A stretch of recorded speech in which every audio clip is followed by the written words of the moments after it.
Welcome to our first episode of 2026. Big Marvel developments, major DC casting rumors, Star Wars shifts, and some surprising entertainment announcements. Let's break it all down today on Fundamentals.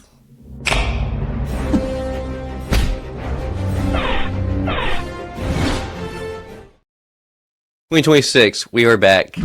Dude, I'm so happy to be back. I'm sorry for pushing it to today and all of our fans out there that we are, halfway through January. I was going to say June, but damn, January.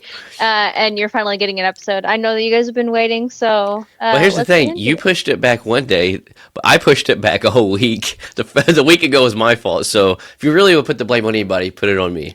But, man, 2026 is going to be an insane year, like even bigger than 2025, and we're already kicking off with a whole bunch of great news. So you ready to start off with Marvel?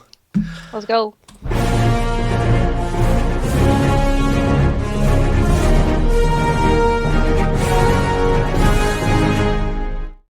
So y'all bear with me. Like, I talk fast already, but I have so much stuff contained up inside of me and so much excitement for sitting for 3.5, 4 weeks now. Like, I'm ready. I'm so glad we're recording because I have to get this out. But yeah, right off the bat, we have another Marvel actor just confirmed for a return in Secret Wars. Yeah, so Simu Liu? Yeah. Yeah. Mm-hmm. Our very own Shang-Chi has officially returned and confirmed that he is coming back for Secret Wars. Super excited for this because I've been waiting for Shang-Chi 2. I thought Shang-Chi 1 was absolutely amazing. I think he's been doing great things. So I can't wait to see him again. Yeah, I'm loving everything I'm seeing him in acting, which we'll talk more about later. But some stuff outside of Marvel. But I absolutely love his acting. He's such a great actor. And yeah, Shang-Chi 2, well, I've said it before on here, but it was one of those Marvel movies that I'm going to go see it. But it surprised me more because I didn't know what to expect. I knew really much of the comic lore, but the movie was a great balance of visually beautiful, the comedy, the fight scenes were insane. So yeah, I'm definitely glad we're getting more of him, at least these two Avenger movies. Yeah. Shang-Chi 2, I think that is supposed to come out in that's the 2027, 2028 slate or whatever. We have to wait a while for it. So yeah. I've been Yeah, I think the earliest would be 2028. Yeah. Because we have Secret Wars in 2027 coming out in December. Yeah, but they at least have time to come out with stuff before that, and especially... Yeah. I think there's a room on the slate for one movie. No, maybe two movies, I think, in between. Yeah. In between then, which I would be okay if that was one of his. But there's so many other rumors about some other stuff that's more heavily something else. I mean, like Doctor Strange. I can't remember the others. We've covered them on here, but I don't know. Yeah. Only time will tell. There's an untitled Wanda movie that we kept on hearing grumblings about too. Yep. That's right. Dude, I don't even know, man. I'm excited to. I think is D23 this year? Because it's every other year, and we didn't have one last year, so I think it's it is this year. It's this year. Yeah, so this year we should probably hear some more of their slate for next year. Yeah, for sure. Man, I'm glad you said that. I have some homework to do on some stuff after we get off here. Okay. Next on the list is probably one of the most talked about things on the internet today. But we have this latest Avengers Doomsday teaser trailer that has the internet going wild right now. Oh my god. We finally get to see the X-Men that have been teased. We saw all of their chairs, not all of their chairs, but some of their chairs from the Fox universe. So, you get to hear Magneto, you see Professor X, and then you see Magneto, and then you see our very own Cyclops with his glory of his eyes, just going full blast. Yeah. This so is happy. Literally the best version of James Marsden's Cyclops ever on screen. You see his uniform? Does everybody see his uniform? Everybody knows what that is. It's not the black uniform. Yeah. We're doing it. No Matrix style, comic style. But this is the number 3 for their teaser trailer. So we got to see what was the first one? Chris Evans. No, Chris Evans. Captain America will return. Yeah. Or not. Steve Rogers will return. Yeah. But What was the and second one? second one was Thor praying Okay. about love, his daughter, or his Yeah. adopted daughter, his real daughter in real life. Yeah. But yeah, and then this one, and then there's a fourth one that's already out in theaters right now, which they should be dropping tomorrow on YouTube. Do you want to do a quick mention of what it is, or do you know? Nope. Oh, okay. I will don't know not. anything. I will not I'm surprise you. waiting. Okay, All right, so I appreciate it. the X-Men one is the one I would say out of the four. Oops, the four that I'm excited. Let me tell you. But the X-Men is probably my favorite one out of the four. The one that's coming out tomorrow is my favorite that's my second favorite out of the four. Okay. There's so many things to cover next week when we talk about that one. I can't wait. Yeah, but yeah, it's so cool, man. Magneto's looking pretty rough. Yeah. in this, which they're both up there in age. But Yeah. it's crazy. Like, you get to see Sentinels walking behind Cyclops and stuff. As this is going on, we never got to see his optic blasts like this ever on Yeah. screen ever before. We get this. We get to see this on like X-Men '97, but we've never got to see this on live Like action. live action. Yeah. I think like so I wonder where this takes place in like the timeline of things. Because like if this takes place after, which one was it that he like lost his powers or whatever? Like Magneto lost his powers. Yeah, well, so that would be 3, X-Men 3, and supposedly this is probably going to be in that. There's a chance it could be in that universe, because Yeah. at the end of 3, it shows a chess piece move like Magneto's powers are coming back, and after Yeah. credit scene. So And I they're think playing it's chess in Right. this, right? yeah, which that's been a thing of them forever. But like I think this is in that, and it's just way later on in the future. Because Yeah. when we watch X-Men: Days of Future Past, that kind of resets everything we knew from 1, 2, and 3. Because when that came, that completely changed the past that we've been watching all the way up till then. So yeah, I think it's definitely still in that universe, but this is the future that we never got to see of how that ended Yeah. when everything reset. So Yeah. Okay. Yeah. yep. But yeah, I'm so excited, man. It's crazy. We're still a full year out, but we have like so much hype already of these little bitty short clips. Yeah, it's supposedly, rumor is that we may get a full teaser trailer of the actual movie on Super Bowl, Okay. or we're I've going to seen that, get yeah. a 5th teaser trailer, but it's going to be just about Doom. I've also seen that because we didn't get our Spider-Man Brand New Day. Yeah, Well, which we thought all we wanted for Christmas was Spider-Man, and we didn't get it. We I didn't know. get him. Yeah. So I've also seen rumors that instead of a Doomsday teaser trailer, that we will get a Spider-Man. That actually makes more sense, because just because of the simple fact that they did kind of come out backwards instead of that. Yeah. That would make more sense actually. So, and then who knows? They may actually do a actual full teaser trailer release then like at CinemaCon, because I think that's like the next big con that Marvel has made appearances at. So Okay. it could be CinemaCon that they do that at. Who knows? Yeah. But next on the list, God, at this point, this Marvel project has probably more false starts than finished scripts. Dude, Marvel, yet again, has scrapped the Blade reboot that we keep on talking about, that there's only one Blade. Only ever gonna be one Blade. Yeah, so that's more and more like a thing, because they yet again have scrapped it. Mia Goth did an interview like a month ago or something where she had talked to somebody that like she had done like one day of shooting, and then they like canceled it, or they like had stopped production at that point. So she was like, "All right, well, that was a thing that I did." Wow. I didn't know and about now this.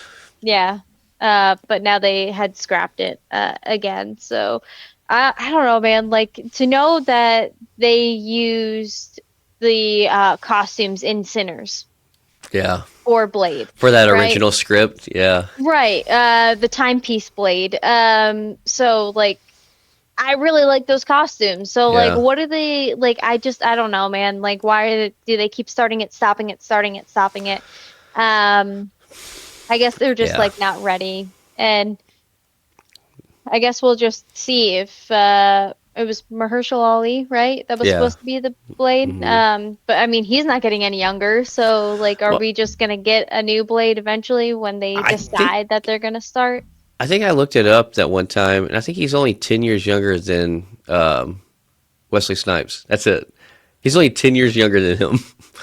Look, I'm not gonna say what I'm thinking, but you know, um, brown people do tend to stay looking young for a long Yeah. period of Well, time. well, for 10 years difference, he does look a lot younger than Wesley Snipes. I will say that.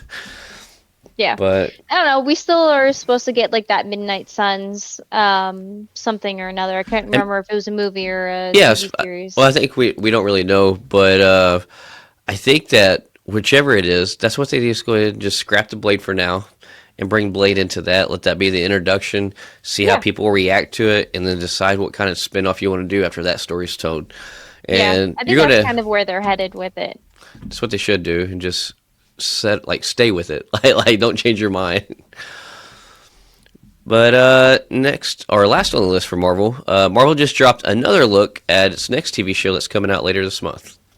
Yeah, so this month we have Wonder Man Yes. that's coming out, and we got a little bit of like a promo, not primo, a promo that debuted, and we get to see his comic accurate costume. Yeah. We get to see a little bit more of his powers. I'm excited. What is it, like January 27th that we're I think supposed to so. get this? Yeah. Yeah. So once again, not somebody I know a lot of, but like more and more I see of these trailers and these promos, I'm excited. It's Yeah. interesting. I think with Trevor Slattery in it, we're gonna have plenty of comedy and laughs. Yeah. But I'm super anxious to see him on screen and see his live action powers. And the suit looks super comic accurate. Super Yeah. comic accurate. So I think it was even funny, like even when we like they had just like started like the promo, it said like there's been like 27 like comic movies and people Yeah. getting superhero fatigue. So what are we Yeah. gonna do? Another one. So, yeah, I think it's very creative too for that to be in real life what people always talk about superhero fatigue, and now they're going to kind of address it in their own creative way inside a Marvel movie because the director, the Or guy's TV playing series, yeah. the guy's playing the guy's playing the director in this. He's like, I'm going to make this and show you how it can still be good, you know. And which funny thing is, this is the same guy playing this director is the guy that played the bad guy that was over the country in Superman. That one that Hawk Girl dropped, she's like, I'm not Superman, dropped him and Yeah. killed him. That's the same guy Okay. playing this director. Oh man, Yeah. that's another DC Marvel like Crossover. crossover. That's Yeah. really cool. Yeah. Yeah. Oh, yeah. Yep. I just now thought about next topic. So, speaking of that, you want to hop over to DC? Yeah. All right.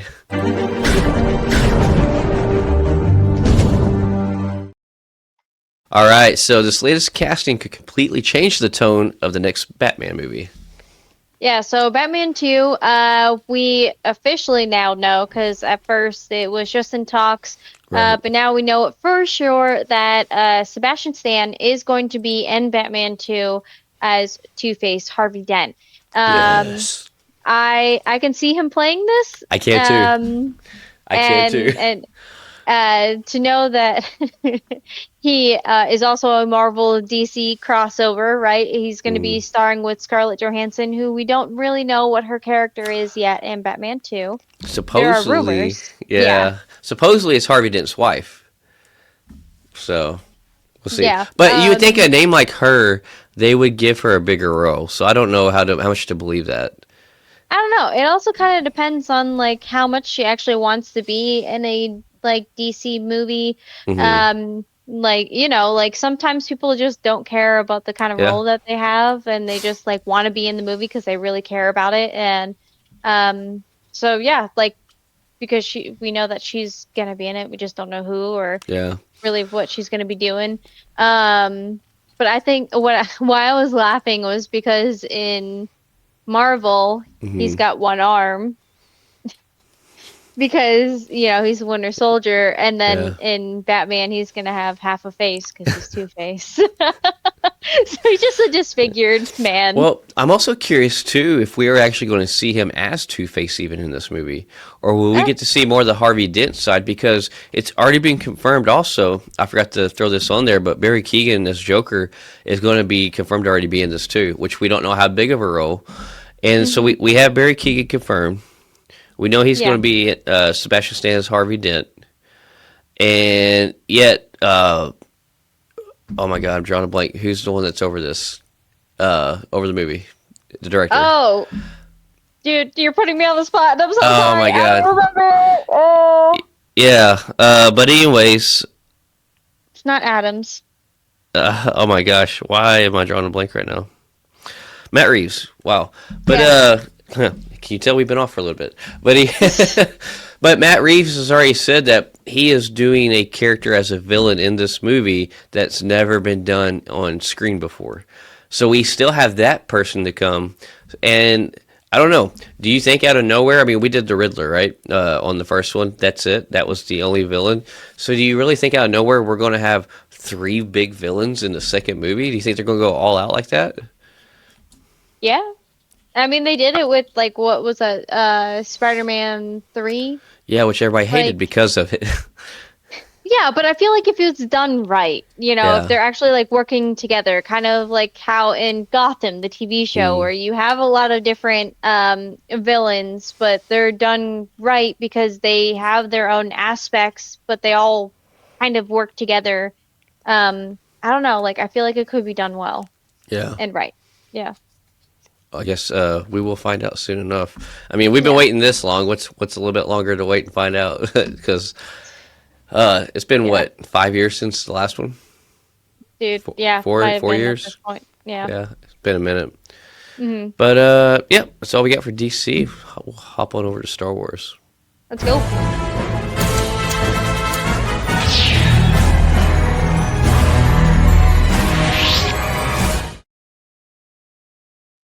So I'm curious how many rumors we're going to hear about this one. But if the leadership rumor turns out to be true, Star Wars could be heading in a very different direction. Yeah, so the leadership rumor, we keep on hearing that Kennedy's leadership is done, but she keeps on saying that she's not going out yet. But now this latest rumor is that the one, the only Dave Filoni is going to be the next leader of Star Wars. I would be very happy if this happened. Yeah, it wouldn't Um, surprise me. I mean, yeah. with all the other rumors that this is came on, went off, came on, went off again, he's always Mhm. been like the top two runners up as rumors to be that. I think it only really makes sense for it to be passed, the mantle to be passed on to him, as much as he's Yeah. been, you know, incorporated in this last few years of Star Wars. hmm Yeah. And he's done a good job so far, and a lot of people don't like the way that Kathleen Kennedy has been taking Hmm. Star Wars. So I feel like that this would be a good move.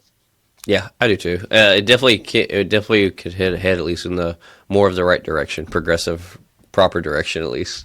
Yeah. It'd be nice if like he stayed in close touch with like John Favreau and like they made sure because like John Favreau's put out the best Star Wars in years, and I don't see them really him taking that wanting to take that mantle on. But it'd be cool if like they work closely together from here on Yeah, out. I don't see why they wouldn't and couldn't, honestly. Yeah, Like celebrities call on other celebrities like when they need like a helping hand and like, hey, this is what I was thinking, like how would you do it? Or like I'm going this way. Do you think that's a good idea? yeah, no, for sure. So Lego just crossed the line between toys and tech, and Star Wars is the test case. Dude, I'm so excited for this. It's stupid. But Lego unveiled something called Smart Bricks, and it's Hmm. gonna be the first one's gonna happen on the Star Wars X-Wing set. So what smart bricks are is that they use sensors and lights to create like motion and sound and like touch responses, which I think is like super cool because then like you'll have something that actually like lights up, and I like things that light up. Question, like, Yeah. so I'm sitting here thinking, for one, where do you fit a battery in this where it can still not affect the design of it, and still connect to other things? And then how long does that battery last? And then how big of a pain in the ass will it be to replace that battery? I don't know. I feel like it would be kind of like an LED type thing. Right. And like maybe like they have you like hide it in the brick or something, like, but you can still like when the lights go out or whatever, because LEDs tend to last like a long period of time. You just like unhook it and then like just put in like a new one, but it'd be like easily accessible and you don't have to take the whole thing apart to do all of it. Yeah, and then that would also, like, that little battery thing would also have to have like a little speakery thing, because it'd have to go meow, you Right, know, when yeah. Yeah, I sent to when I came across it the other day, I sent that to Maddie because you know how big a Lego fan he is. And his response to me, he goes, "Cool, but I really don't know how I feel about this." I was like, "Oh, okay." Mr. Hobbs Geek News, you have a bunch of Legos, so I really would love to see you build one and hear your feedback. I feel like regardless how he feels about it, he's gonna buy one and put something together with it. You know that's gonna happen. Especially because it's like a nerdy Star Wars thing, and yeah, I feel like you would. But so this crossover rumor sounds unbelievable, which is exactly why a lot of people are talking about this. Yeah, so we've been talking about Star Wars Starfighter for a while, you know, but we just got news that Tom Cruise decided to go onto the set, and then he ended up filming a scene for like a lightsaber battle. And that's hilarious. You like that? Yeah, I know, I really do. As The Last Samurai. Oh my God. Yeah, that's my favorite movie of his. Are you serious? I love that movie. Okay. Have you ever seen it? No, but he's not a samurai. Okay, sure. No, you have to understand though. Like you have to watch the movie, and then you'd be like, "Oh, it's good." I'm telling you right now, Last Samurai. I think it's a 3-hour movie, but I'm telling you right now, it's Tom Cruise's best work. Okay, but I don't know. I tried to watch it while I was in Korea. Because while I was in Korea, I had many hours where I was sitting doing nothing, and I had to be on watch. But like I had that on, and I couldn't really pay attention to it, I guess. So it just you should try again. I promise you. I'm not even like if it was like it's all right. His favorite movie of mine, like he has a couple, but I like Night and Day. Okay. And I like Tropic Thunder. Yeah. Yeah. So my second favorite movie of his is probably Cocktail. Okay, I haven't seen that one, but I'm willing to give that one a shot. That's a fun one. I mean, obviously, you know, Top Gun. But anyway, he did a lightsaber scene, like a duel, if you will. So I'm really excited now to know that they have lightsabers in Starfighter. It was really cool to find out, because we didn't really know what route they were taking this. So yeah, we found that out. We found out that like there's going to be probably a really cool scene because he does his own stunts. Right. So like he would know. That's what I was going to ask. So when you put this on the list and I was reading it, so I've seen where some people said like we think that he might have filmed, like he's in the film doing it, but then I also heard from other people that said that he filmed in to help train the people and help film the scene, but he's not in. He helped film the scene of the. So like, which one do you? The latter of the two. Okay. The latter. Yeah. That seems more believable to me. Yeah, I don't think he's actually in it just because he stumbled across the set and he decided to go to the set because probably somebody asked him to like be there and like help out. Or he probably just went because he's like, yeah, I'm cool and I'm good friends with so and so. Yeah. It's probably what it was right there. And you know, I just finish this Scientology something or another. But he He got done jumping on the couch. but like he came to the set, and I think that they were in the middle of doing this scene, Yeah. and he was just like, hey, like, have you ever thought about doing it this way? And just kind of like that same thing when we were talking about Dave Filoni, like people in Hollywood are really like together. Oh yeah, connected. So I feel like that's what happened. I don't think that he's actually in it. I do just think that he helped film a scene. Yeah. Did you get that couch reference? No. Okay, I can tell by your face. I have to tell you, it's look it up when we get off here. It's on YouTube. Okay. Like people made so many like parodies about it, and like SNL went with it, like so many stuff. Like Is that when he like was doing an interview and he like with jumped Oprah? up on a Yeah, he like jumped up on a okay. couch and was like jumping up and down on the couch like a crazy person. Yeah. And yeah. Okay. I was like, okay. Yeah, yeah. Everybody was like, "Why? Like, why? Why?" You know, religion sometimes makes people do crazy things. This is very what I'm true, gonna say actually. about that. Yeah, this is actually very Have you true. seen any cult documentaries, guys? I was gonna say I've seen too many docs, too many movies, and too many real life scenes. Let me tell you.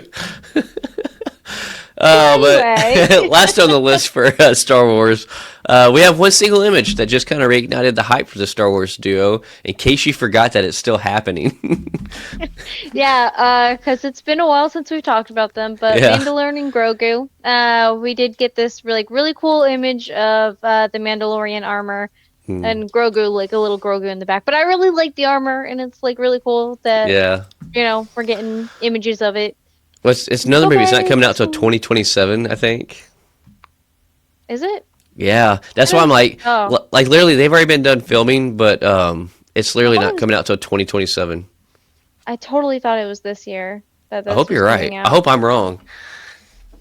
Man. But that's what I could be wrong, but like, I was thinking like, I can't believe we gotta wait a whole another year for it to come out, even though the filming's done. But if this does finish off the story, I guess I can understand. No, not the Mandalorian. That one. Yeah, 2026. It's this year. Oh, is it? It's May. Oh, okay. Well, shoot. May 2nd. We should be getting a trailer soon then. Like another one. We've only had what, one teaser, I think. Yeah. Yeah. Yeah, where we saw Sigourney Weaver in it. Yeah, I think so. It's been so long, I forgot what's in the teaser. I remember them flying away from an explosion mainly. That's it. Yeah, that was a pretty cool scene. Yeah. But yeah, you want to jump on over Educated Wish? Yes.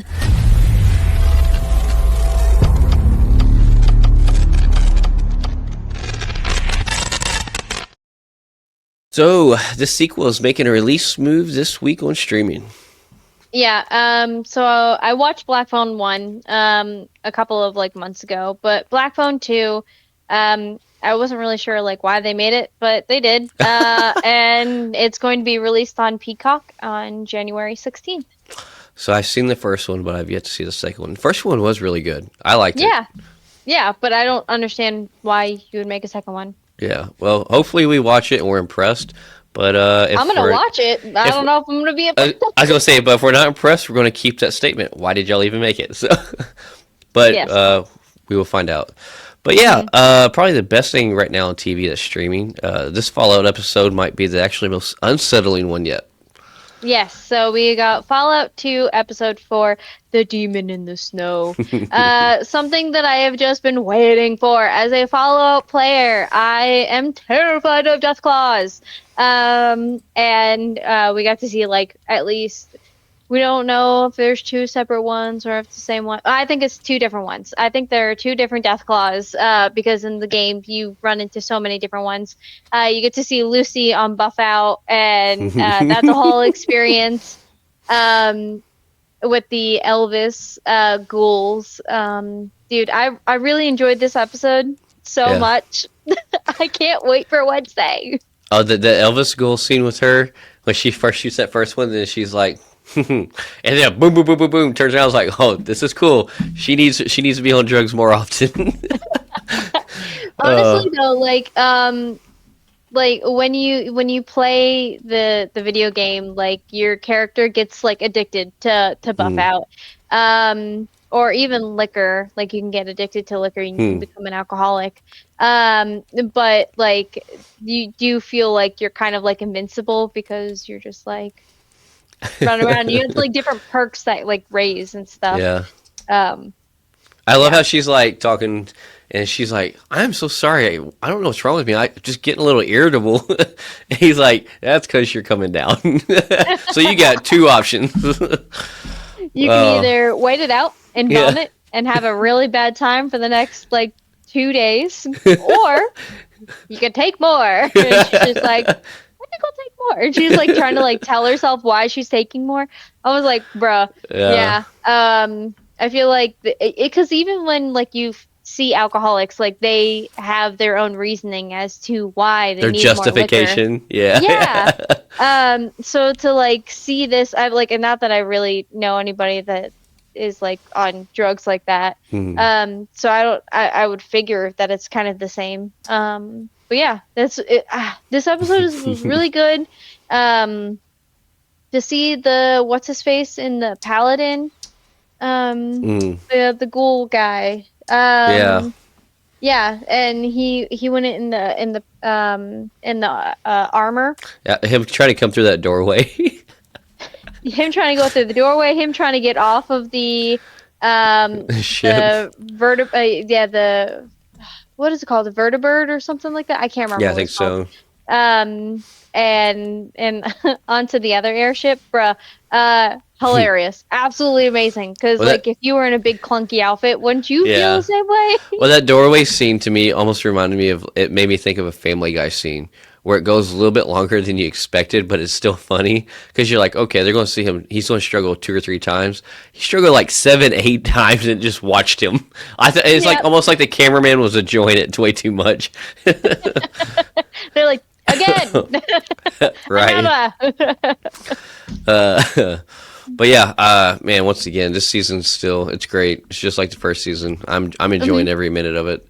A lot more going on, I feel like now actually than there was in the first season. So because you have like separate storylines that are happening, and you have also the vault dwellers. They're now out of the vault, and they're trying to figure out what the end goal of like how do we survive, and they're looking toward this guy that has no idea how to survive, and he's just like figuring it out. He's winging it.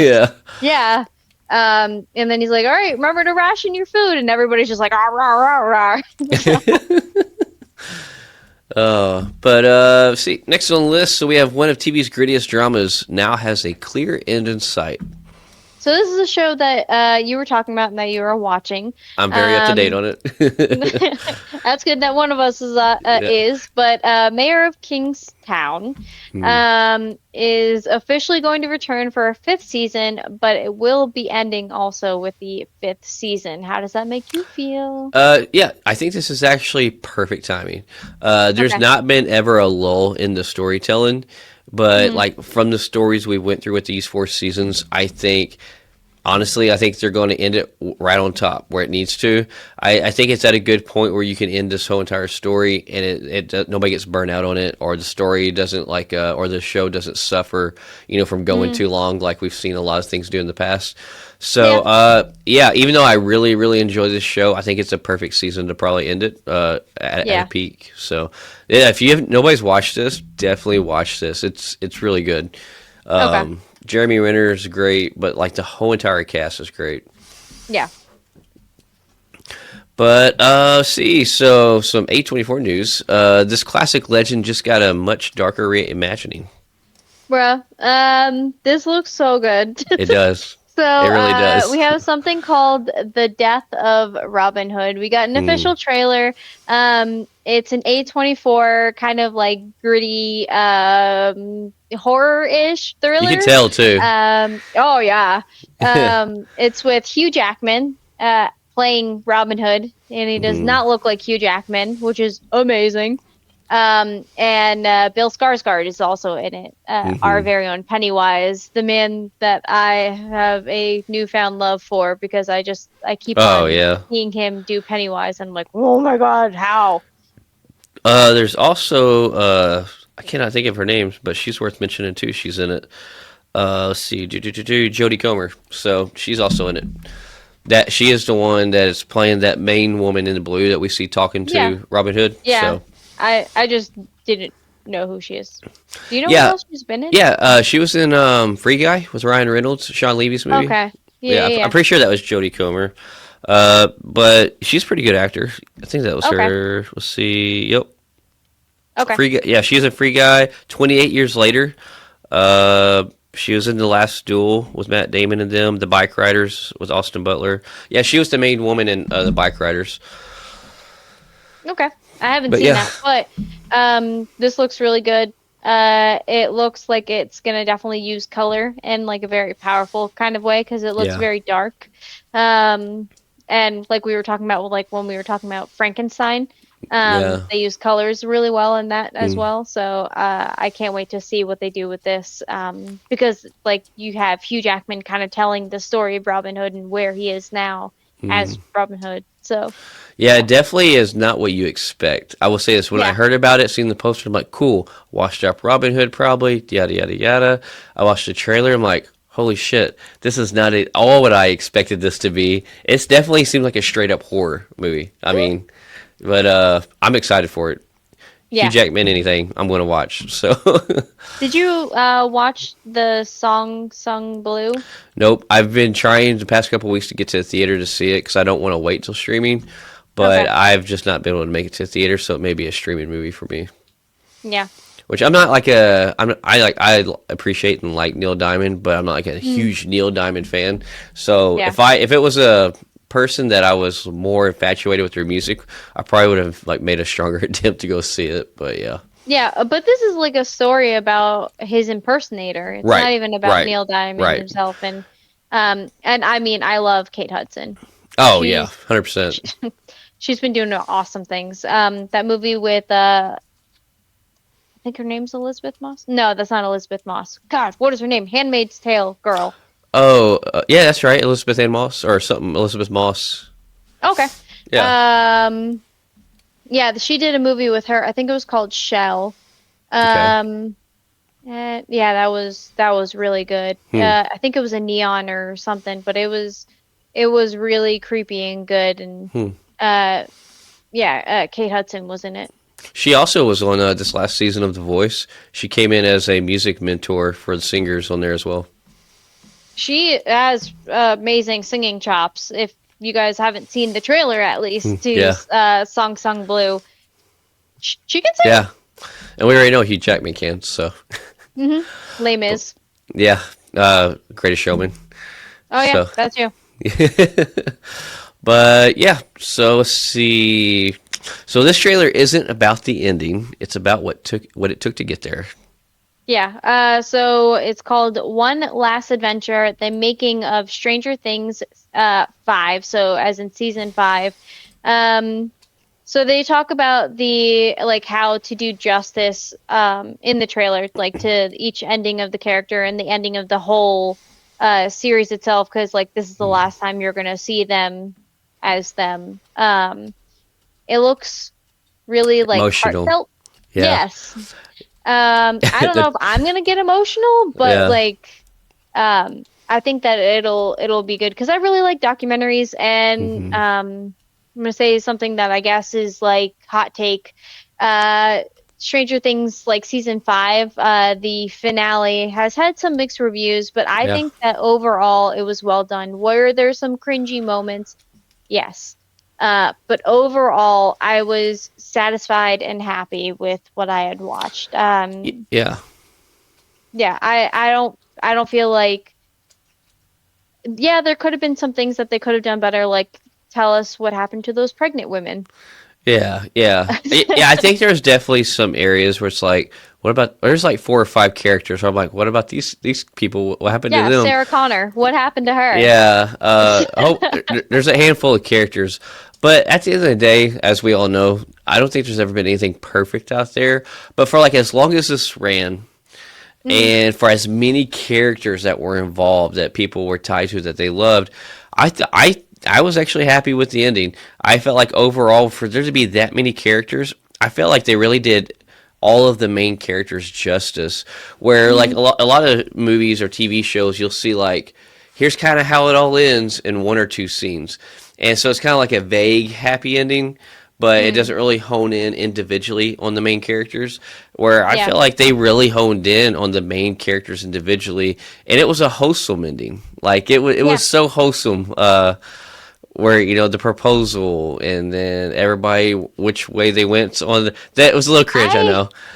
I hated that proposal scene. I'm sorry, proposal like that was. It was not the best scene, but the idea that they ended up together, and I think the idea of them ended up together that way made me happy, though. Yeah. Okay. Well, would you rather them end up single and like lonely the rest of their life? Well, aren't they? They're not together. They're They literally in different cities. So at the beginning of Stranger Things season 5, you kind of got the idea that while off screen they've been dating now. Oh, you mean in real life? No. What are you talking about? Hopper, sorry, I'm not following. Hopper and Will's mom. Yeah, they're proposal. No, I'm happy. But I love that proposal. I love the Hopper proposal. And what's her face? What proposal were you talking about with Satan? Because I was talking about Stranger Things. Oh, Nancy and yes. Oh, yeah, I hated that scene actually. No, Will's brother. Okay. Yeah. Oh, I forgot all about that because it was so bad. But that's the one that's stuck in my mind. So when you were like, and you're like, I love it. Well, I was talking about the endings, but yeah, no. Okay.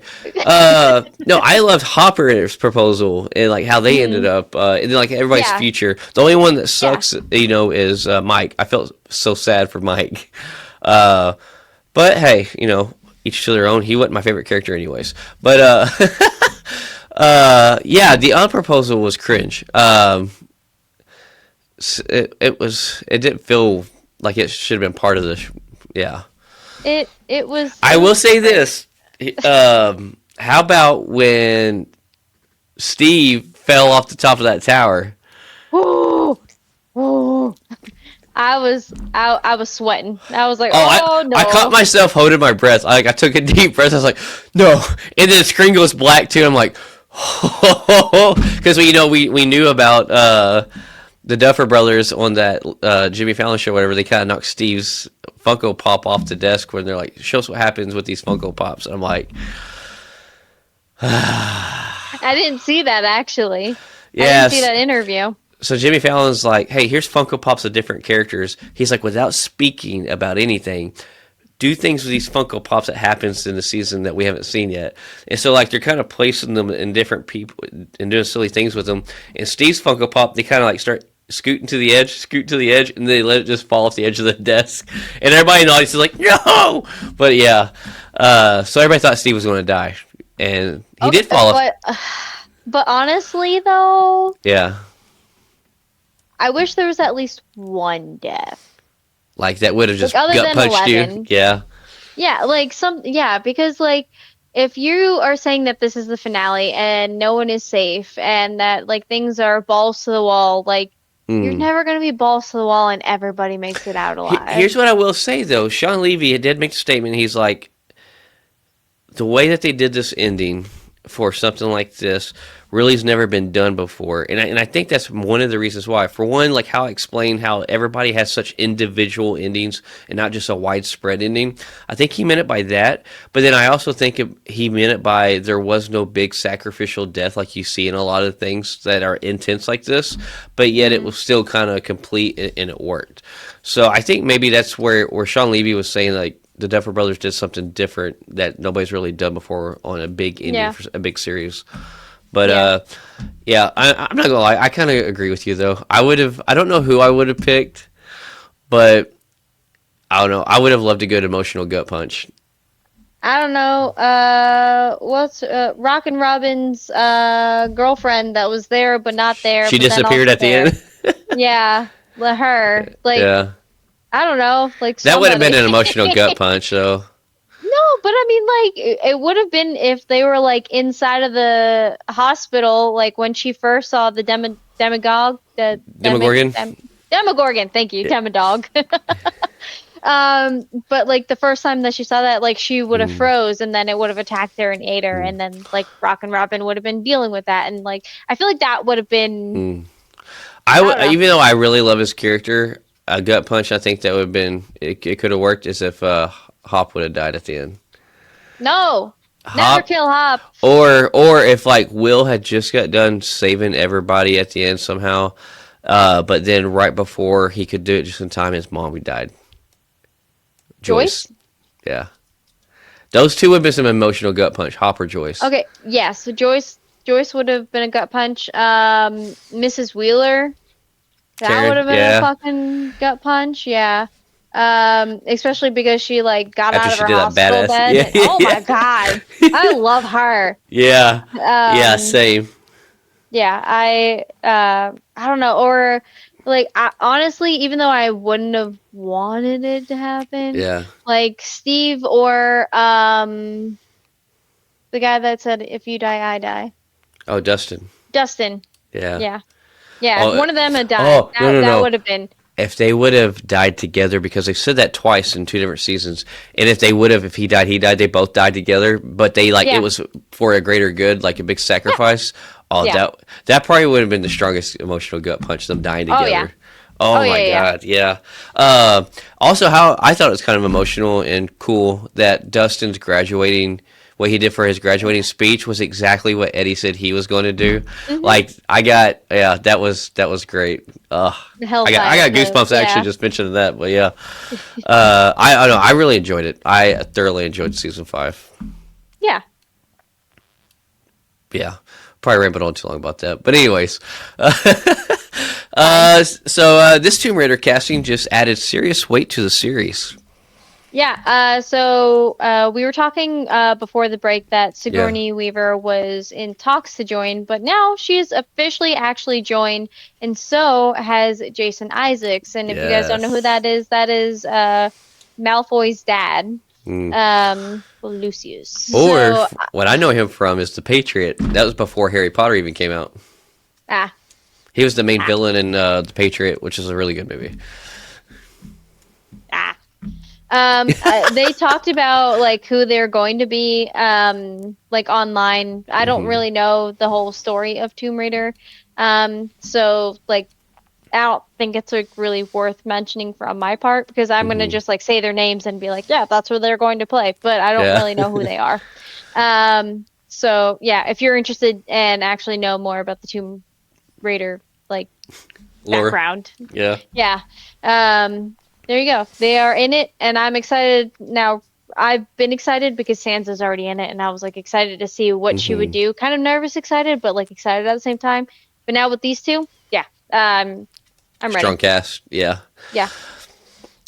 So yeah, I kind of I typed up this thing. I'm not sure if I'm really speaking on behalf of all Twilight fans, but like this was my initial thing when I read this. So I put on here, this is not the Twilight news fans care to ever come true.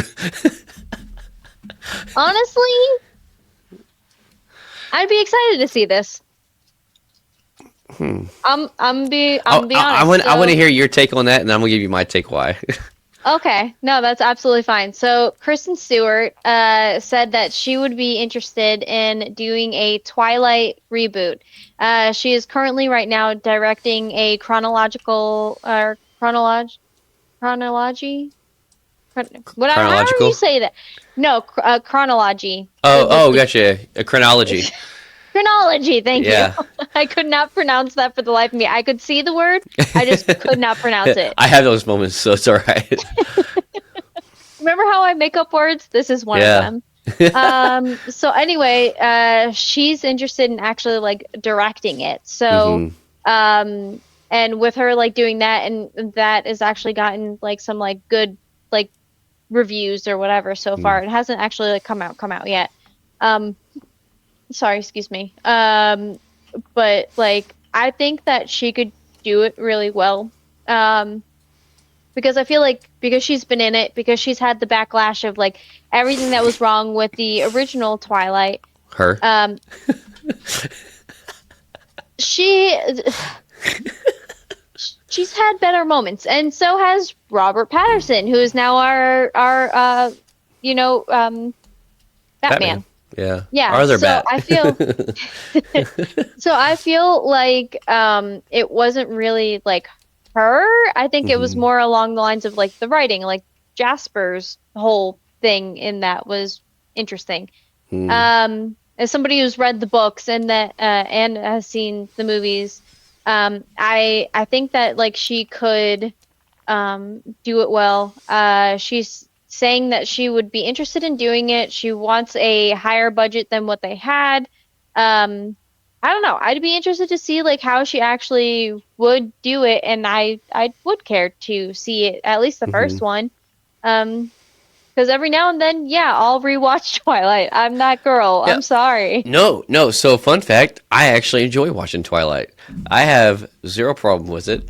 And back when it was a thing, with who I was currently dating or married to at the time, I went to every midnight line for the release of the DVD at Walmart or wherever I was. So, like, I enjoyed Twilight. Yeah. Okay. I went and saw these in theaters. Like, I went with my sister and I did too. No. I had a team. Team Edward, Team Jacob? No. I had Edward's dad. Oh, yeah. Oh, my God. I cannot remember his name. It started with the C. Carlisle. I had Team Carlisle shirt. Because that was who I was. Nice. Yes. I love the scoring, the music. I was really happy to later on find out that Robert Patterson himself actually plays piano and actually like wrote those songs and is actually credited with it. The Bella lullaby that he plays on the piano for her is something that I used to love to, weirdly enough, work out to. Yes. I would just like run to that, and I would just like picture the like running through like a forest, the foggy woods. Yeah. And it was very calming. And as something, I hate running, but like it was just awesome to do it that way. Yeah. So honestly, I'd be super interested to see what she would do with it. Nice. Yeah, so midnight showing, that's back when they did midnight showings at theaters too, like on a Thursday night at midnight. So, but Walmart would release DVDs at midnight. So I did the midnight lines for the DVDs in the theater showing, like anyways. But I enjoyed them, but I could not stand her. I could not stand her. And I've seen her in other movies, and I'm just not a crazy big fan of hers, which I know directing is completely different than acting. I guess everybody deserves a shot, multiple chances. So here's the other thing though, that it wouldn't affect her, but it would affect the overall everybody else involved with the movie, just because of how much backlash she's had as Bella, even as directing. That shadow would still be looming over that reboot of a lot of pressure and a lot of already, how people are. So a lot of people already prejudge something without even seeing something to judge it on. And I still think that would affect everybody else involved in the reboot. So I don't know. Yeah, but all right, hear me out. Okay. We all know who Billy McFarlane is, right? Yeah. The guy that like had the Fire Fest and completely burned that thing to the ground. Yeah. He came out of jail and tried to do a Fire Fest too. A lot of people bought tickets. He ended up canceling it before it even happened. But actually, guess what? He actually did a music festival, and it was successful. It happened in Florida. Like, nobody talks about that. And yeah, it had a lot of like question marks like happening around it, but like people actually went, and it actually was a hitch. Like it went off like great. So I don't know. Like, there are people, and people on the internet are always going to be people on the internet, but I don't know. Like, I'm always here for second chances and seeing how that works out. And yeah, she might not be the best actress, but maybe she's a hell of a director. This is true. And maybe that's her being an actress is what was to start her journey to get to directing. You got to start somewhere. So, so we'll see. We'll see if people cave in and she comes up with a good pitch and she gets funding for it. Yeah. But so one Lord of the Rings legend just confirmed the duo we all love will return. So, we kind of knew that Frodo was coming back for the hunt for Gollum. We just didn't know if it was going to be Elijah Wood or not. But Yeah. Ian McKellen actually did I think it was at one of the cons. He was like doing a panel at it, or he might have just been doing an interview. But he confirmed that Gandalf and Frodo are going to be in the Hunt for Gollum that's coming out on December 17th, 2027. It's going to start filming in May, so we'll probably get some leaked footage. It's going to be directed by Gollum, and it's going to be all about Gollum. So Andy Serkis, right? Circus. Yeah, you're right. Circus, yeah. Sure. Worcestershire. He's the one that's going to be directing it, and it's going to be all about him. What he literally had said was that I'm going to tell you 2 secrets about the casting. There's a character in the movie called Frodo and another character in the movie called Gandalf. Apart from that, my lips are sealed. And then Elijah Wood got up on stage during Fan Expo New Orleans, which we covered. And all he said was that the wizard is to be trusted and that the band is getting back together during the panel. Now, my question is, there is no Frodo Baggins without a Samwise Gamgee. Right. Yeah. Are we getting Sam back? Oh, no. I feel like maybe not so much with Sam, but Elijah Wood, he's another person that ages really well. Like, I think he could easily pull off a Frodo the way he looks now and not really look like an older Frodo. Sam, on the other hand, I mean, he's aged a little, you know. He's aged, yes. Yeah. But I also heard that, I read a deal today where this wasn't an official source, but supposedly Viggo Mortensen's 100% out of the running on playing Aragorn. That's what we were talking about. Literally the last episode that we had talked about, we were talking about the fact that Aragorn was going to possibly be recasted. Yeah. I think people are saying now like 100% he's going to be now. Okay. Yeah. I mean, honestly, it's probably for the best. Yeah. You know who I've seen as a rumored cast as him? Henry Cavill. Dude, I could see it. I actually can too. They look nothing alike, but he would be a really good Aragorn. He really would, because he has that I don't know. I've seen him as like, you know, the Witcher. The Witcher, yeah. Like he kind of has that same kind of vibe. Yeah, the same kind of gritty tone and exactly. Yeah. I could see it. I could see it. I wouldn't be mad. No, I would not. Henry Cavill, I feel like can play anything, and I don't know why or how, but he can. Yeah. Oh, but next on the list, we got this new Disney documentary focuses on something that fans rarely get to see. It's called Disneyland Handcrafted. It's going to be a documentary about the park's construction. So it comes out today, and I am actually really excited about this because, like me, I've never been to Disneyland, but I'm always about documentaries, and I love to see like people's innovation. Oh yeah, I'm definitely watching this. Yeah, I'm really excited about this. So I don't remember where it's streaming. I don't think I saw where it was streaming. Honestly, it's probably on Disney Plus. Yeah. So I will probably be watching this for the next episode that we do. Nice. Yeah. I'll watch it before then too. We can just cover it. Yeah. We can talk about what we've seen in it. If there's any crazy off the wall stuff that you just wouldn't expect. Yeah, like the amount of deaths that happened. Yeah. Yeah. I love how both of us were like the deaths that happened. Yes. We're happy people, I promise. But we are. There's a little bit of dark humor. Yeah. Oh, what's life without dark humor? If dark humor didn't exist, I wouldn't want to live. But anyways. So this next franchise is coming back, and it's leaning hard into fear. So the Fear Factor House of Fears, it premiered yesterday. I haven't seen it yet. I was a super big Fear Factor watcher when I was a kid. So you was big? I was. Okay. I was big into it. back when what's his face that's Joe now Rogan bald. Yeah. had hair and he was actually Had small. hair. Yeah. Now he's like no hair and bulked up. Oh my God, he looks so different, but also Yeah. so same. Yeah. It's the face. It's the face. That's the And the way face. he talks. Yeah. But like I used to watch this a lot when I was a kid with my parents. And funny enough, Universal has it has like a show.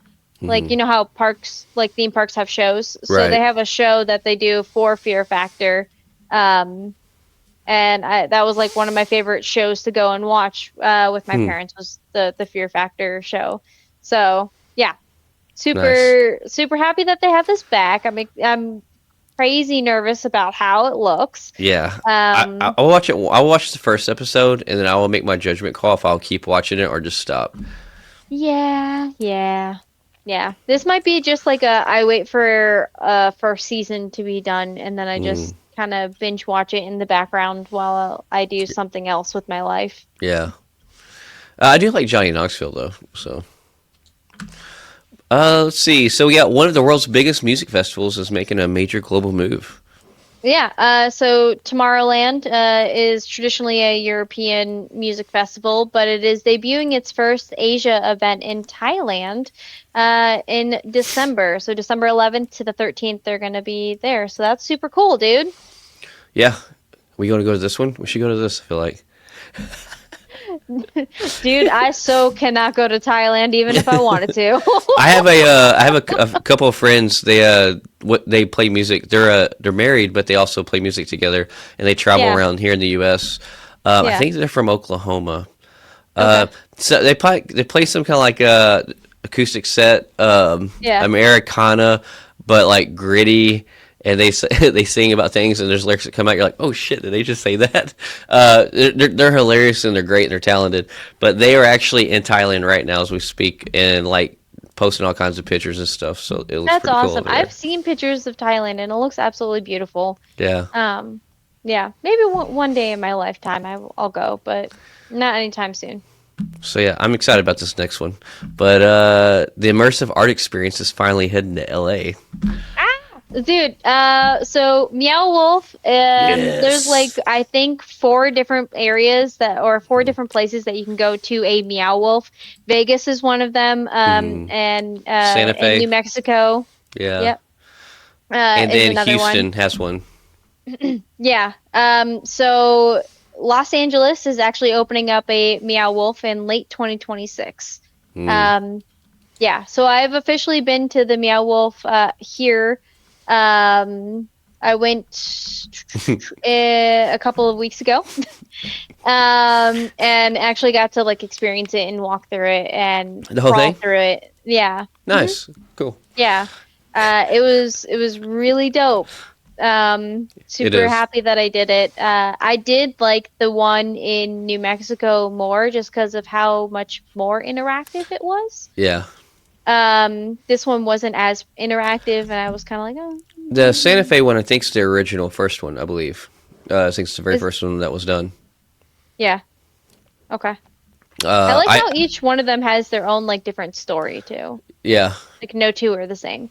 Yeah, I'm gonna try to go to the one in Houston either next week, and if I don't have time to go to next week, then I'll probably do it the next couple of months.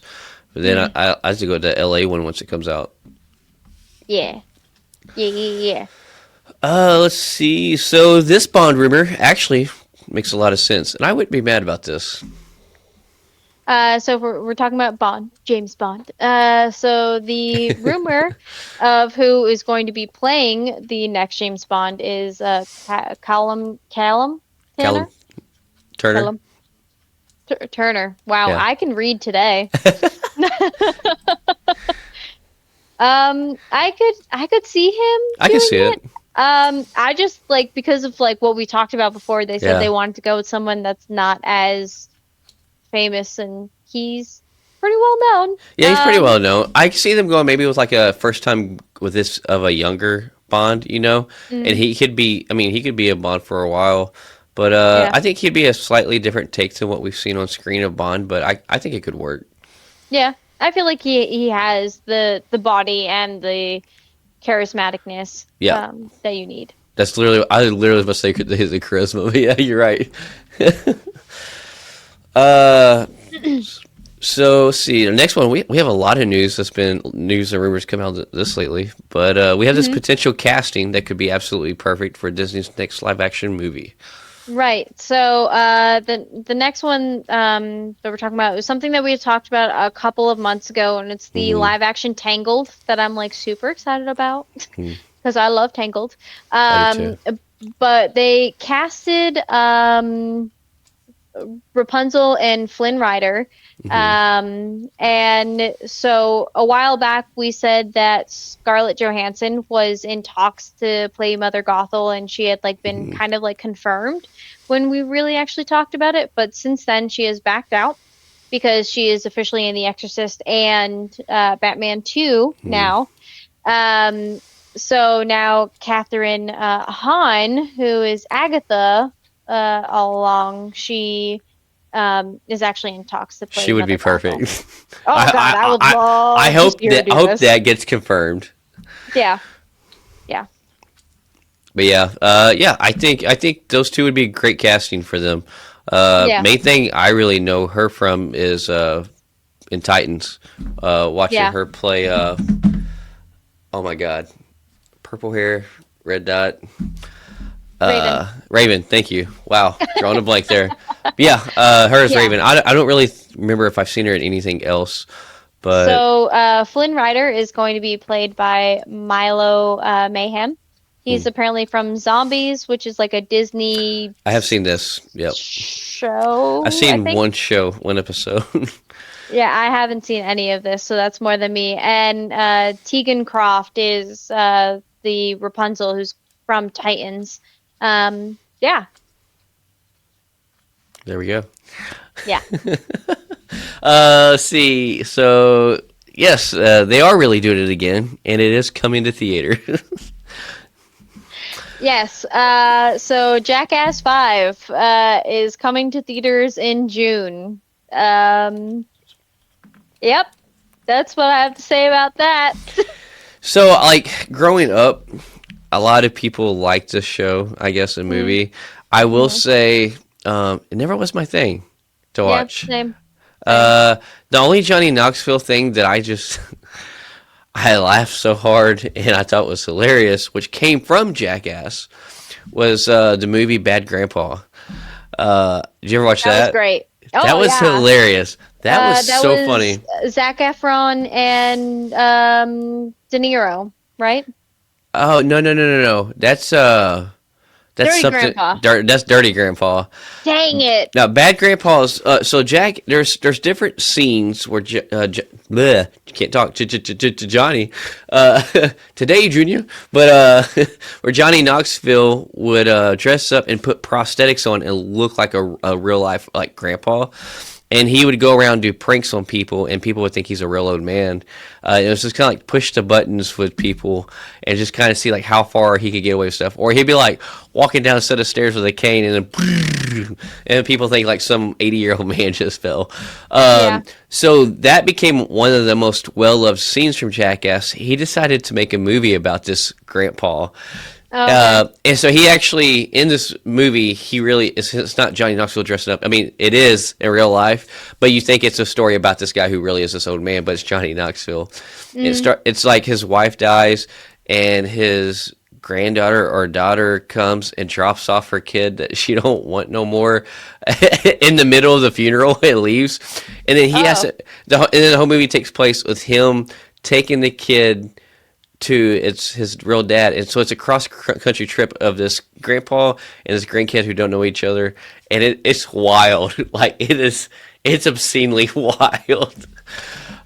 So yeah, you ever get a chance for some laughs? That is funny, but yeah, Jackass I never was a huge fan of. So, Yeah. Same. but something that does look actually pretty funny. We have this new action duo that looks ready to cause some chaos.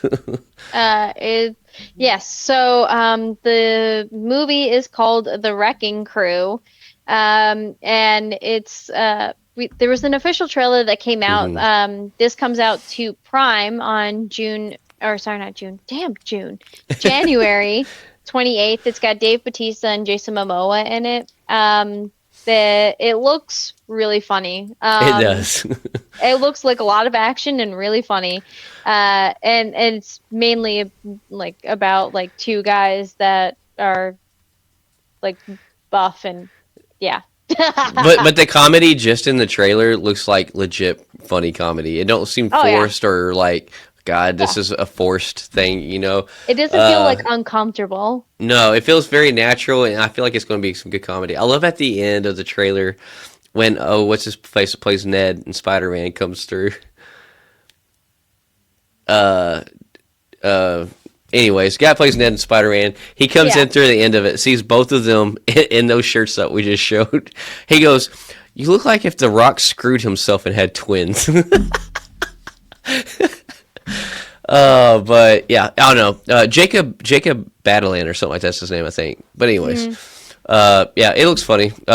So we shall find out. But I'm anxious to see this. But speaking of things that was really good, this Predator entry is ready to be purchased and watched at home. Yes, Predator Badlands is now available on video on demand.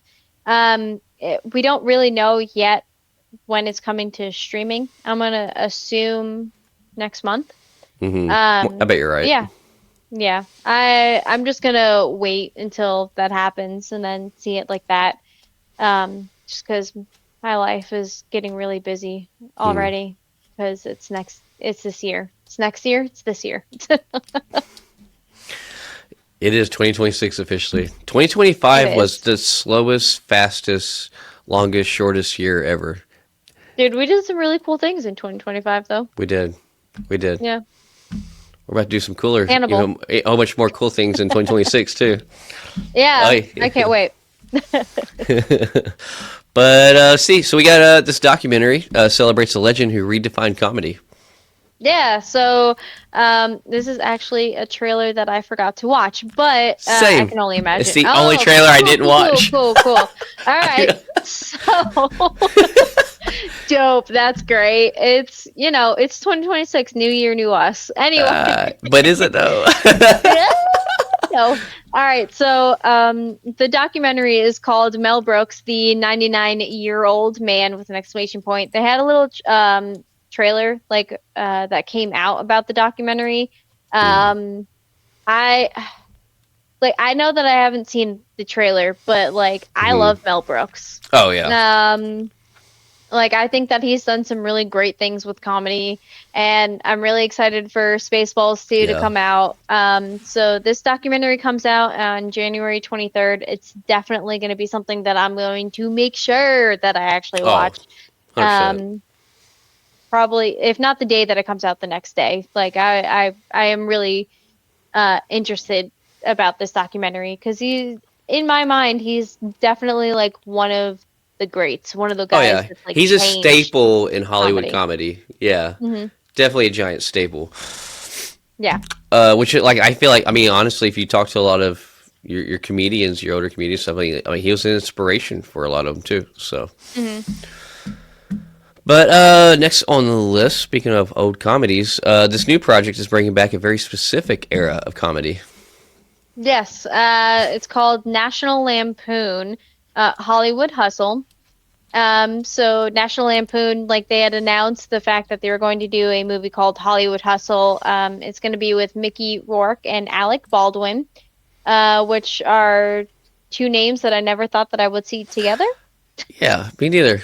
To be honest with you, that was a weird combination, but Alec Baldwin, Hollywood Hustle, yeah, I can see it. Yeah, Mickey Rourke, not so much because what he's been in the news for as of late. I'm all right, cool. I've never really been a big fan of National Lampoon.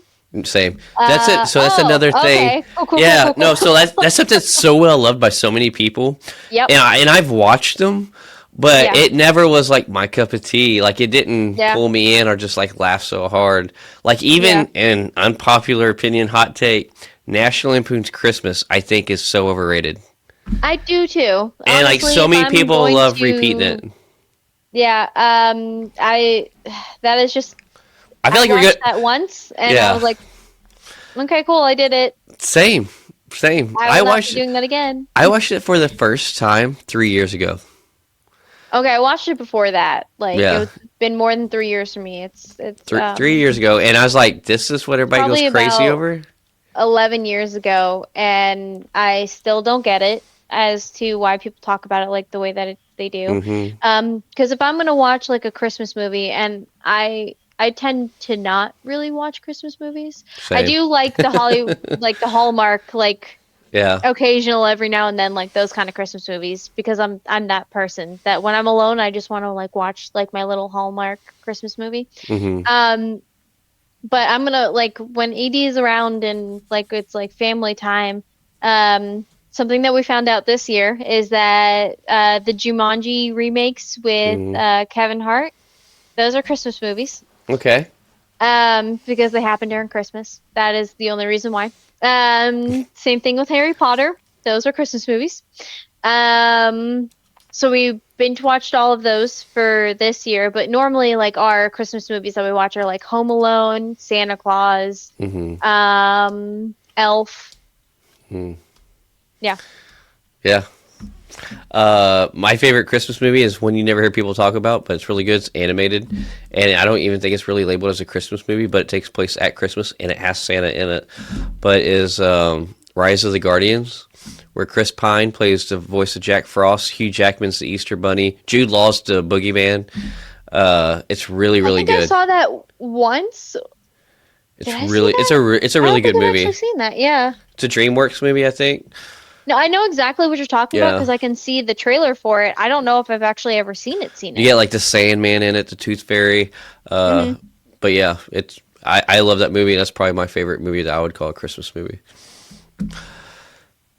But let's see, next on the list, some more music. We got a lot of music this week. One of the most intentional final statements in music history just reached a major milestone. All right, this is something that is like very dear and close to my heart because I love this man.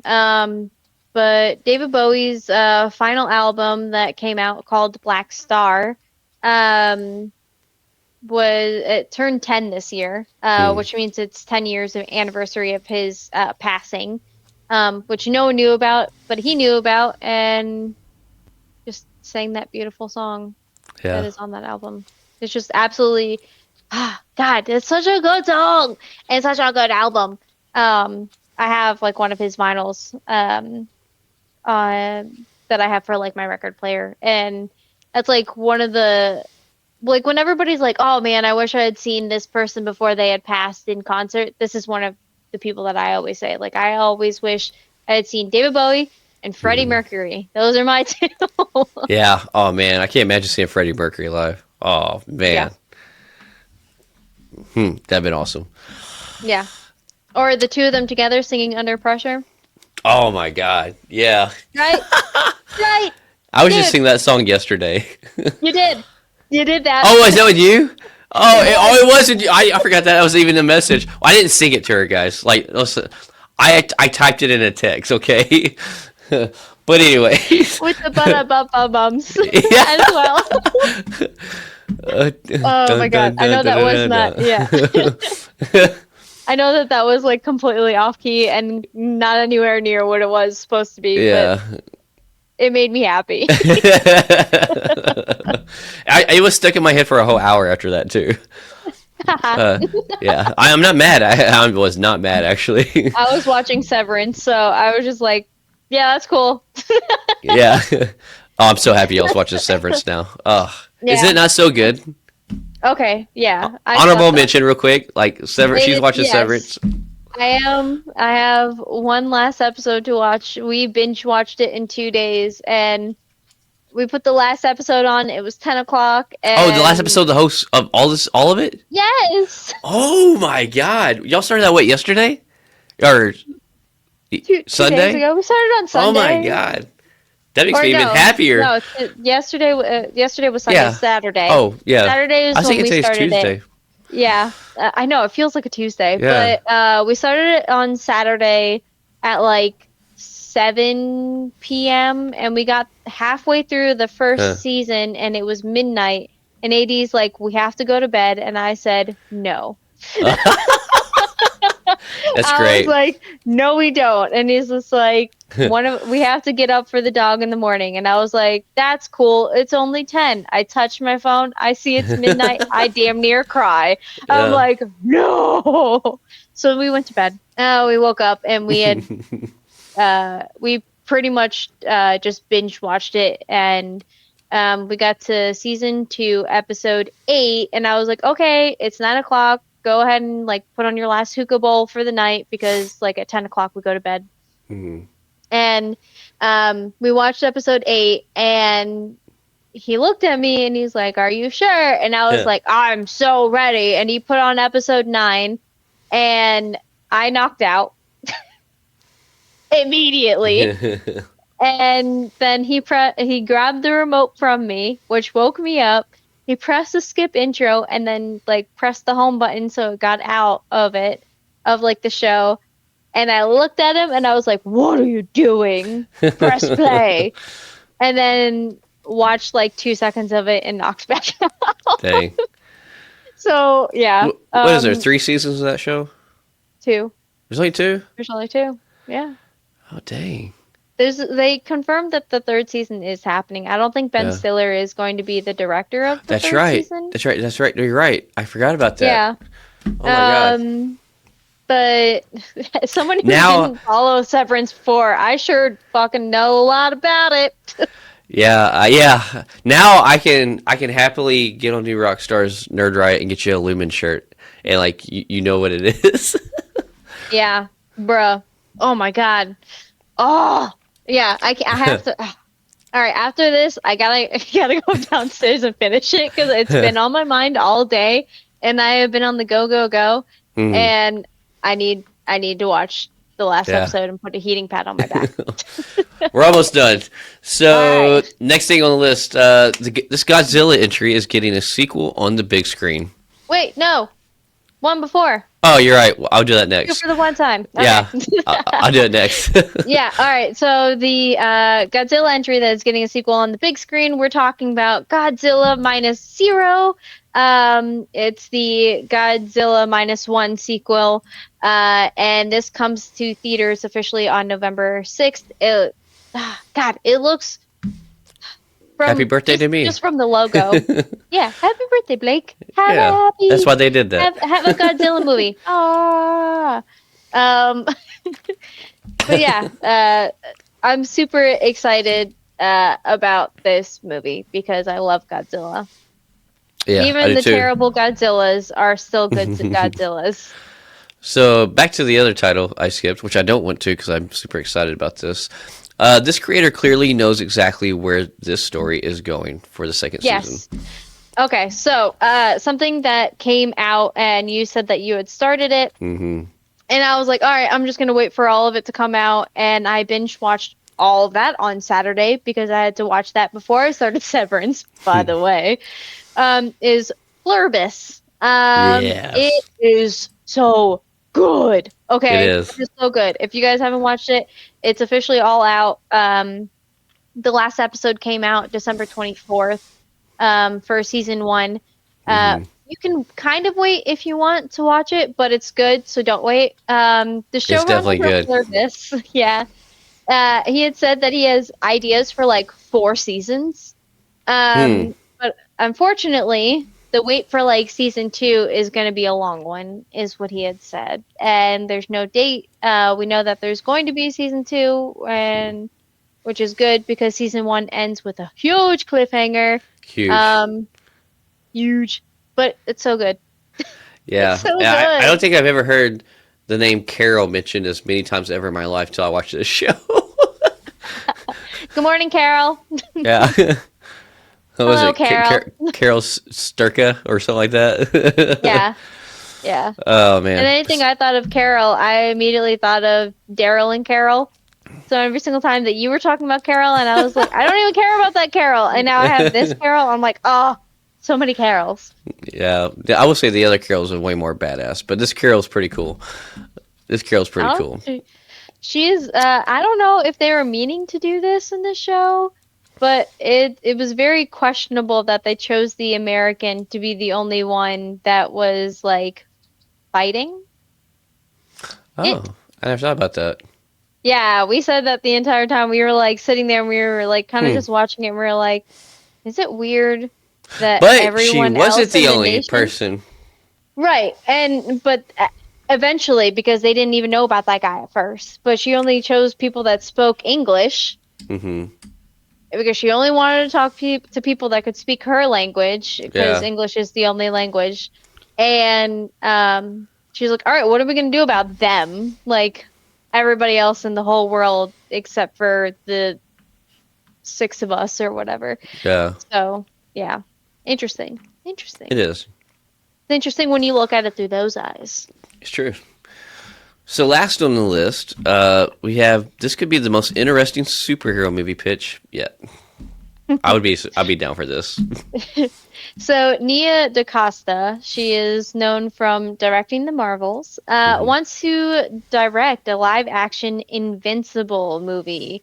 You have been like super all about Invincible, like the TV series. I've only seen, I Yes. think, 2 seasons of it. I haven't watched the latest one still.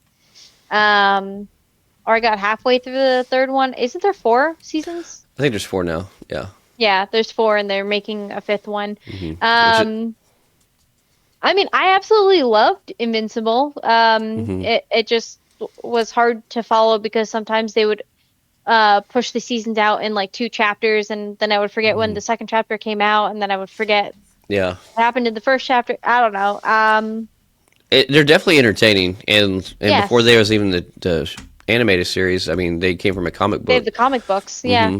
Which is the yeah. same creator of The Walking Dead, Robert Kirkman. So, Oh, I yep. didn't know that. Yeah, that's why in The Walking Dead, every once in a while, if they came across some old comic books, it would be Invincible comic books. He would place them in The Walking Dead just because it's the same creator. Yeah, That's cool. because The Walking Dead was a comic book before a show too. So, I did not know that. yep. But yeah, have a couple of honorable mentions of some stuff that just dropped. That's definitely worth mentioning. The Night Manager, Tom Hiddleston, he had season 1 come out in 2016, as I was informed by Tay that I did not realize it was that long ago because I just watched it for the first time last year. So Hmm, I actually watched it at the most perfect time. Like I had to you watch it did. last year, and now season 2's coming out. So yeah, great show, great show. Season 1 is Tom Hiddleston and Hugh Laurie. Hugh Laurie plays House. Freaking amazing. Hugh Laurie's the bad guy. Tom Hiddleston's the good guy. But yeah, so season 2 just dropped. They dropped the first 3 episodes, and then it'll be an episode a week, I believe, something like that on the rollout. Yeah, The, next the one ne- comes out the 18th. Okay. And so the next thing that dropped all the episodes at one time, season 1 of the Copenhagen test. This is Simu Liu. He is the main person in this. The whole entire cast in this is phenomenal. I don't know any of the other people. All of it's great acting. Yeah. Dropped all 8 episodes. It's on Peacock. Yeah, it's on Hmm. Peacock. Yeah.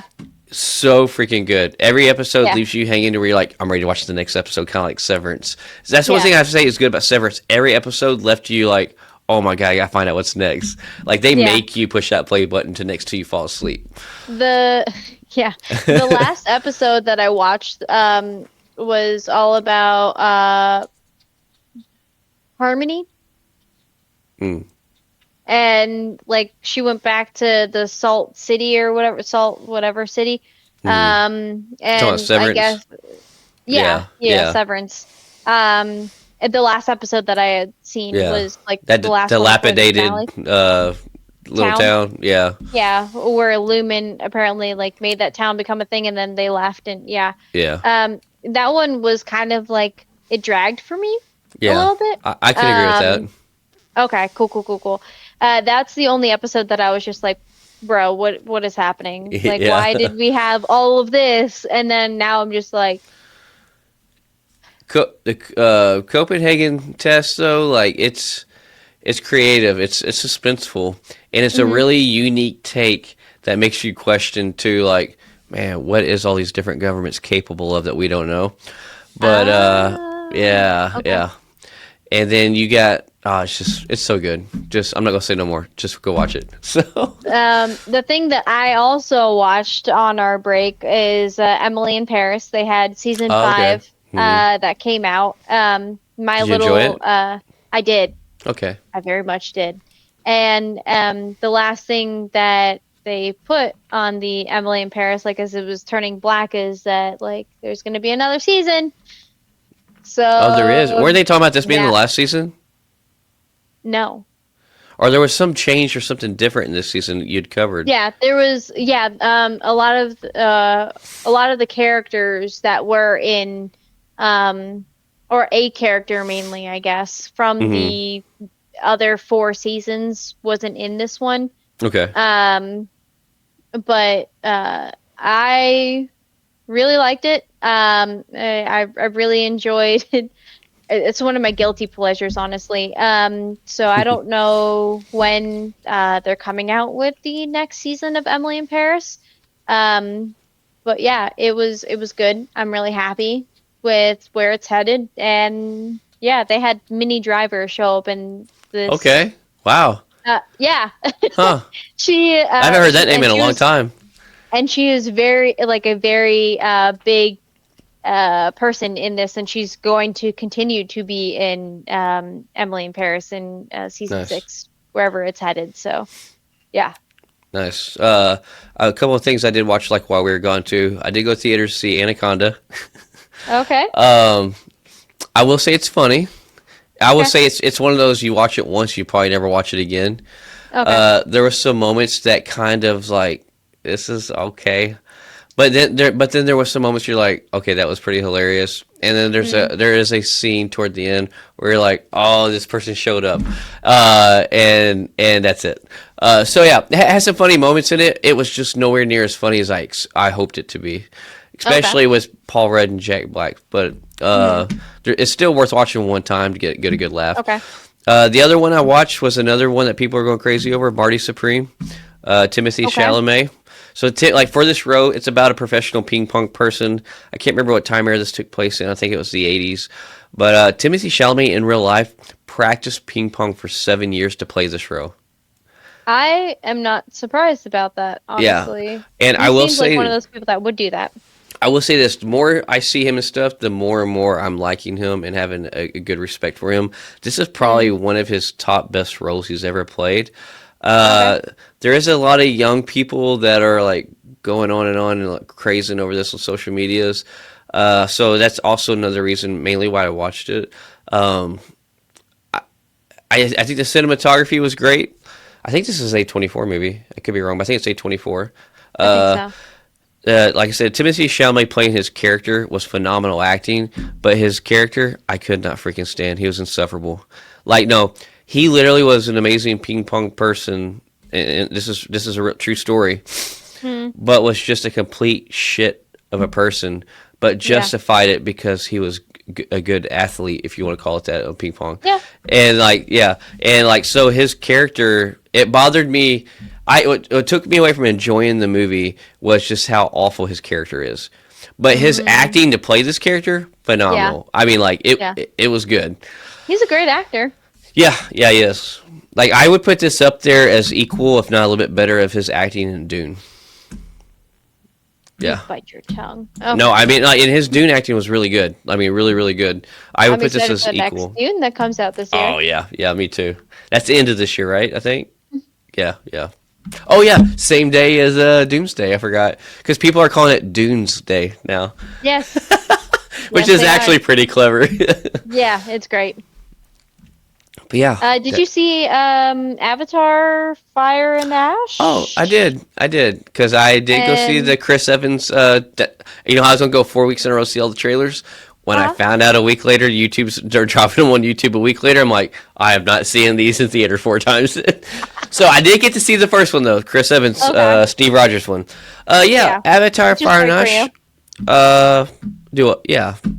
Avatar: Fire and Ash was okay. All right. visually beautiful. Yeah.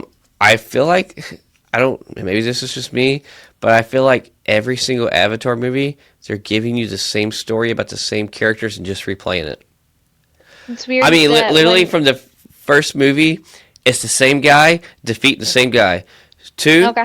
there's the same guy in an iteration of something else, and the same guy's defeating him. This movie, guess what? Same fucking thing. AD called it the modern day Pocahontas, and I can't unsee it anymore. Pocahontas Like is way Avatar better. 1. Oh, well, no shit, but like, yeah. Yeah, I literally am shocked that they have gotten this far. I really can't believe with James Cameron being as great as James Cameron is, that he's really kind of regurgitating the same story in every single movie. I don't get it. But yeah, I don't know. Maybe he knows that it makes money, and he's just like, cool, I guess. easy button, more money, money please. Yeah, maybe. But yeah, that pretty much wraps us up on all of our lists. So, but we do have a con spotlight. So Yeah, let's get it.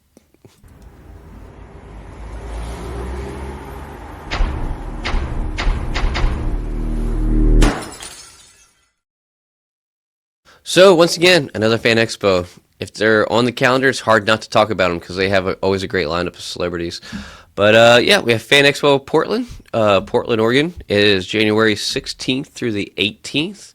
And they've unfortunately had quite a few cancellations at this show, but they still have a great lineup of people. So once again, it was really hard to pick with the way some of these people are on here, and you're going to understand. It was hard not to pick groups with singles of people.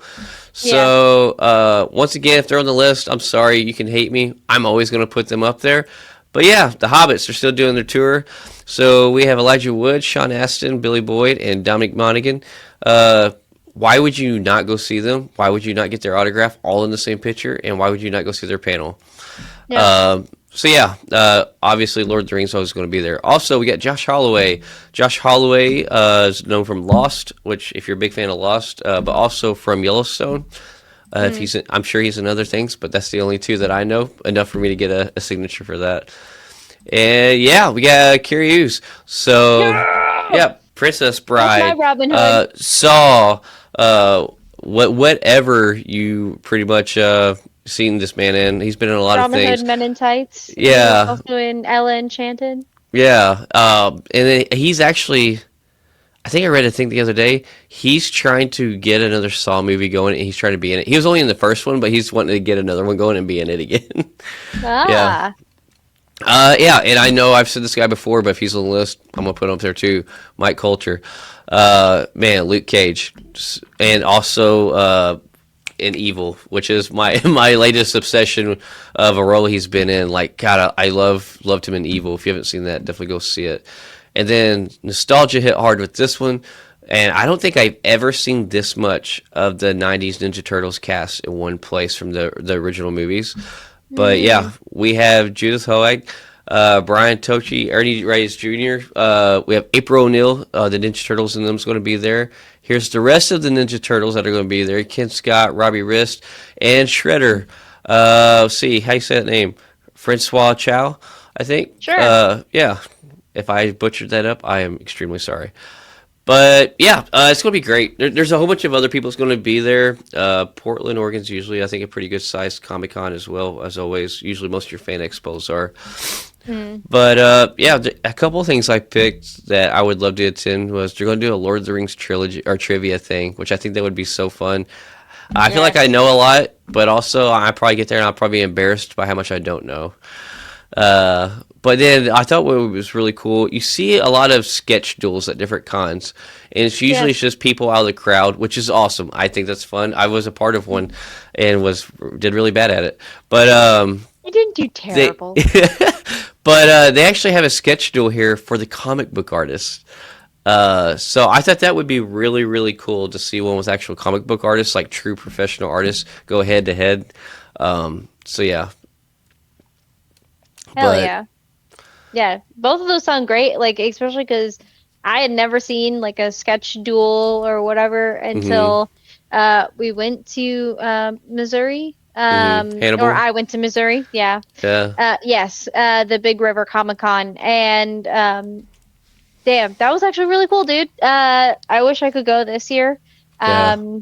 But like especially because Ming is going to be there. And God Ross damn it. Marquand. Ross And Marquand's going Ross. to be. Yes, I know. I know. But unfortunately, I will not be able to go this year. But that was the first place that I ever got to see a sketch duel, Yeah. and it was really cool. And obviously, of course, I'm gonna go learn some things because I know that I am not the smartest of the smart on Lord of the Rings trivia, especially because I haven't read any of the books. Mm-hmm. Yeah. I think there's some people out there that's such big fans, like they can actually speak Like the Stephen Elvish Colbert. language. I would not be surprised if Colbert could do that or not. Really? Dang. Yeah, because this man like constantly talks about it, and he knows like passages of books because Really? like somebody in his audience said like he had started reading Lord of the Rings, and then they had like a whole dialogue about it.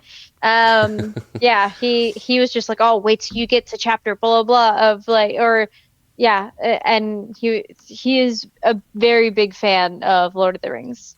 Nice. I didn't know that about him. That's great. He's a big ass nerd. But yeah, that pretty much wraps us up for our first week back of 2026. Yes. We will see everybody again next Sunday. Bye.